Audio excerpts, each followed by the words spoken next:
Hey guys, welcome Python video series. In this video tutorial, we'll talk about some inbuilt data type in Python. As you know, in programming, data types is an important concept. Variables can store data of different types, and different types can do different things, right?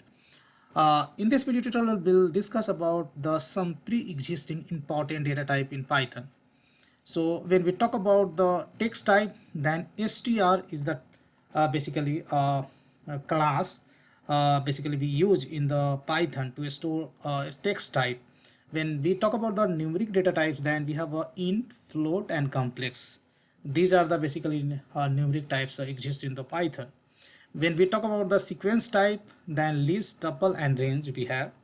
Even str also you can include in the sequence, because that also maintains the sequence, means we can access the element by index. Next we have a mapping type. There we can store key value pairs, that is nothing but the dictionary, or you can say dict. That is also a class in Python. Then next we have set types, right? Set basically holds the collection of elements, unique collection of elements, and that's how basically set comes under the collection. And set basically does not maintain the index, so we do not keep under the sequence type, right? We have a frozen set, which is the basically read only version of set. When we create the set, we can do all kind of operation, CRUD operation, read, update, delete, and all. But frozen set doesn't allow you to do uh, uh, any kind of modification. That's only read only. Then we have a boolean, and there we have a class is called bool, right, which basically creates a boolean data type. And finally we have a binary data type. Binary data type, first of all we have a bytes and byte array.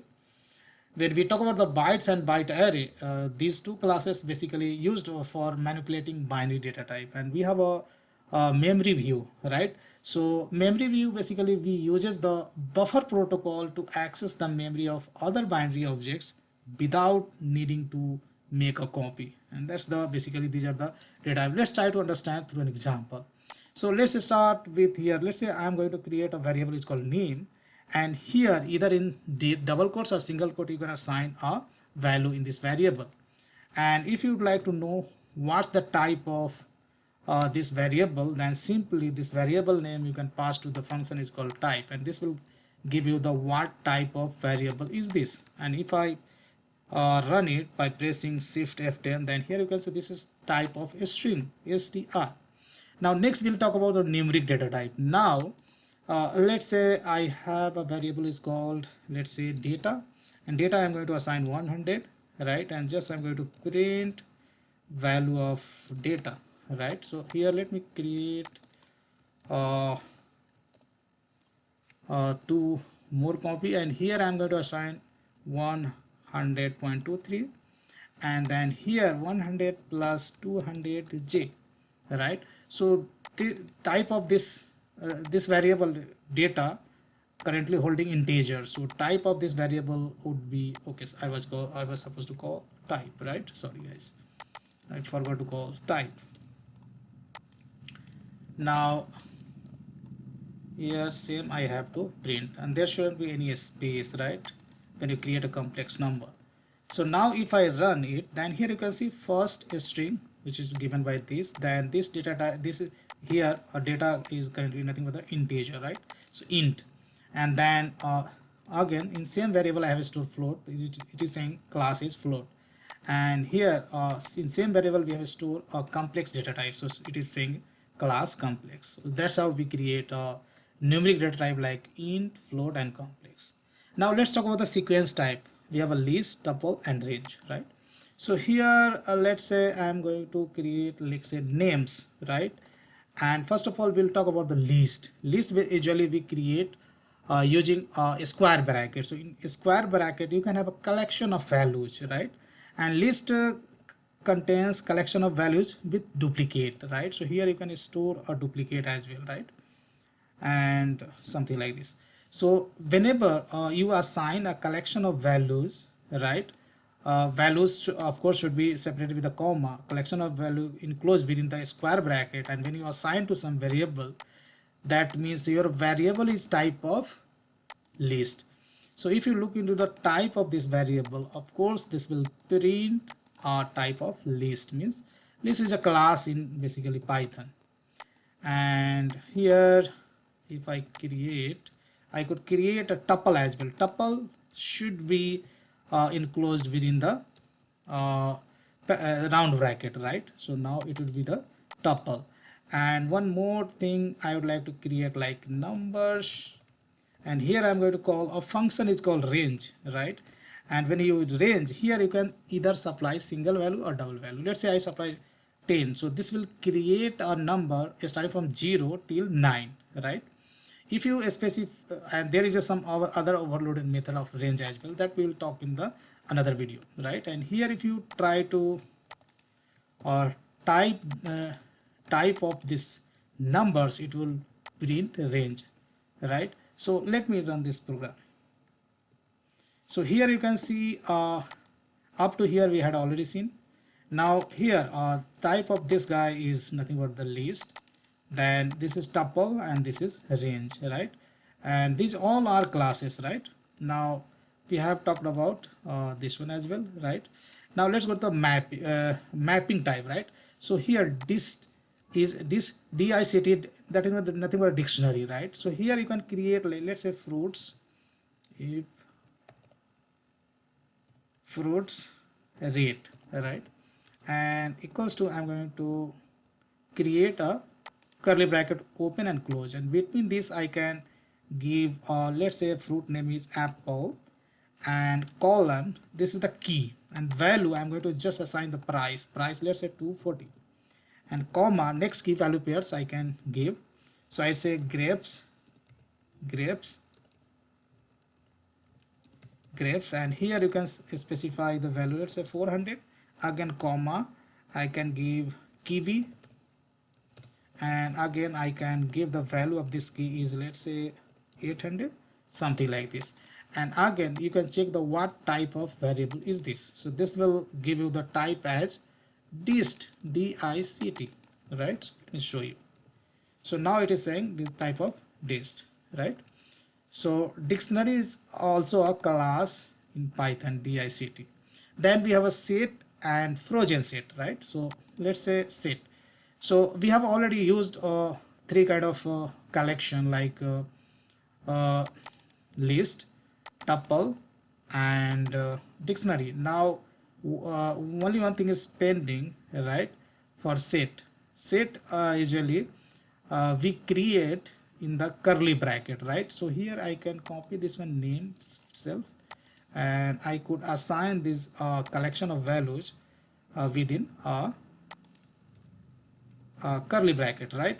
And when you try to print value of this, then you'll see a duplicate value will be eliminated, right? KK will be printed only once. But here I am not going to show you how we are not going into the see how set works. Here just I'll print the type of the name. So of course this should print the type as set, right? So if I run it, then here you'll see it is a type of set, right? Now another kind of set is frozen set, right? How we can create the frozen set? I would say names equals to something is called frozen set. You can use a constructor or function is called frozen set, and there you can pass a set. Now you'll get the read only version of this set, right?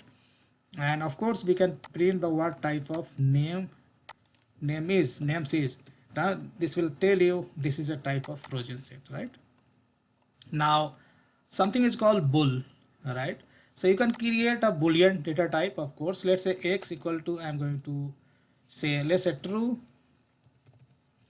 and here if you check the what's the type of x, then this will print as bool. Type of x is nothing but let's say bool. It is type of bool. Bool is also a class in Python. Now let's talk about the binary types. So how we can create a binary data type, right? So here first of all we'll talk about the bytes, right? How we create the bytes. Let's say b equals to, so how you create a string, basically just you enclose inside the single or double quotes, right? So if you want to create a byte, right, if you want to create a bytes, then simply you have to prefix with b, and that's it. This is bytes. If you don't believe, then just try to print the type of b. It will tell you it is bytes. If I see the type of b, variable b, then it will tell you, now let me run. It will tell you, sorry, it is showing some error, line number 36. Okay, there is some bracket issue. So now if I run, then this will tell you it is type of bytes, right? Pretty simple, right? Now we can create a byte array as well, right? So how we can create a byte array? So creating a byte array is really simple. Simply you need to call a constructor of byte array, and then you can specify the size, right? And let's say I'm saying br equals to this, and if you check the what's the type of br, it will tell you a byte array, right? Br, and let me run it. So it is saying a byte array. Last but not the least, how we can create the memory view, right? Memory view easily we can create by passing.